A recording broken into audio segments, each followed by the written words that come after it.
We're tracking the holiday flight cancellations at LAX. And I am tracking wet weather for the start of 2023. We will talk about storm timing and your forecast coming up.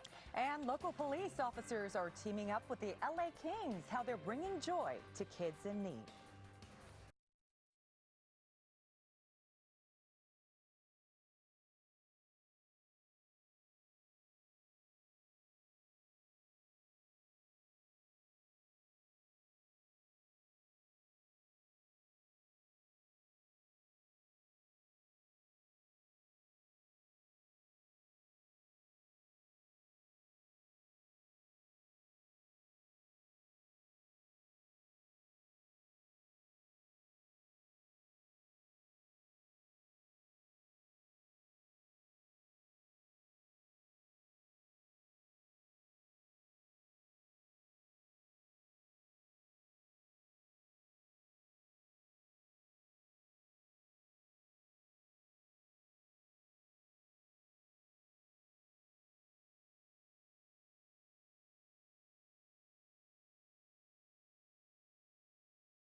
Live from the Broadcast Center in Los Angeles, this is KCAL 9 News at noon. Welcome to CBS 2 News at 11 and streaming on CBS News Los Angeles. I'm Rachel Kim. Right now, let's get a live look at LAX, where it's another day of misery for Southwest travelers. The airline is still canceling flights 1 week after a nationwide system meltdown. More than 2,300 flights were scrapped this morning, but Southwest is saying the end is in sight. CBS News' Cara Finstrom live at the airport, where a lot of people are still in limbo. Good morning, Cara. They are, Rachel, but some very encouraging news just a short while ago from the airline. They are saying they hope to have operations pretty much back to normal tomorrow, and of course that's in advance of the upcoming holiday weekend.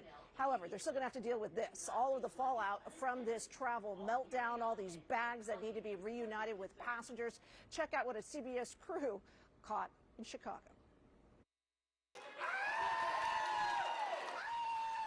In Chicago, Patrick Keene was excited to be reunited with his luggage after 2 canceled Southwest airline flights. I just haven't had this bag in a week. I've been wearing other people's clothes. But thousands of other Southwest passengers have not been so lucky, with baggage still missing or multiple delays with no destination in sight. I think I've made my last flight on Southwest.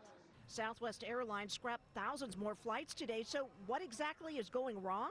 They didn't have the right position there quickly, potentially going to be that comes out of the control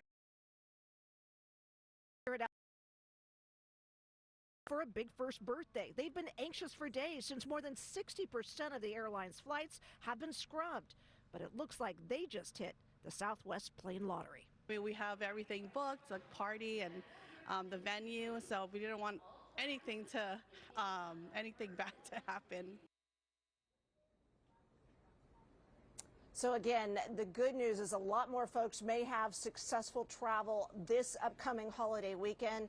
Southwest saying they have, at least for now, handled some of the issues that caused all of this disruption. Also encouraging folks to go to their website. They've created a page there where they can more easily rebook flights, also file for refunds for issues that were connected to all of these travel disruptions, and of course submit something for that lost baggage. Rachel? All right, fingers crossed. Thank you so much, Cara.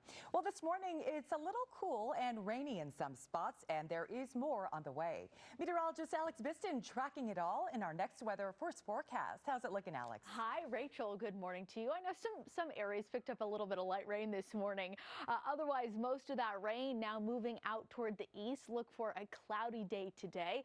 Temperatures on the cooler side, we are feeling upper 50s to lower 60s through the afternoon hours. Again, the clouds sticking around as we head into the overnight hours and into tomorrow as well. Tracking a stronger storm system that is expected to bring us widespread rain as we ring in 2023. We will talk about timing, the details, how much rain we could expect. That's all coming up in just a few minutes. For now, back to you. See you soon, Alex. Thank you so much. The U.S. is set to impose new travel restrictions on China because of a rise in COVID-19 infections.